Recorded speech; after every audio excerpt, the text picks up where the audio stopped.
So in Pushing Image Paradigms, one of the lofty title, and I remember the press loving it very much at the time.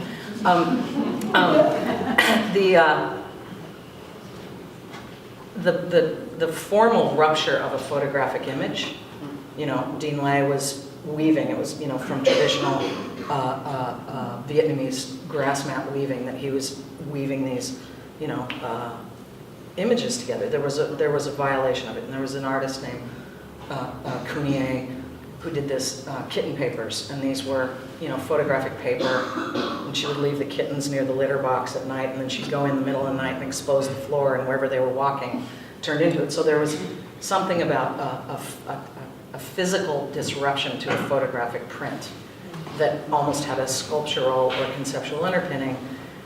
Once I saw that happen, I then found multiple ways in which that was happening. And there was almost, in a way, a bit of a performative element to it. And then, you know, you look behind and Seng Quan Chi, those are conceptual performances that he photographed and documented over the arc of his entire life before he died. So there were ways for me to find, it's like weaving in a way. It's like you find something and this is your errant line, and then you start to notice warps and wefts, and if you pull these things together, there's connective tissue of singular difference that can hold together and find ways of belonging.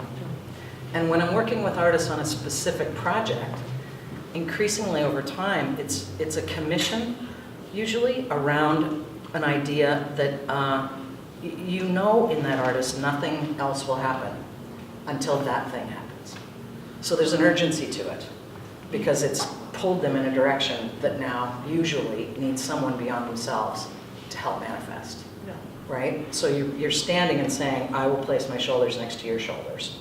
And most of my job when I'm working in that way, like at the Park Avenue Armory, honestly was preventing an institution's need for success to disrupt inelegantly where the artist was in the process of dreaming an idea into being. If you ask the questions in the wrong order, everything stops, right?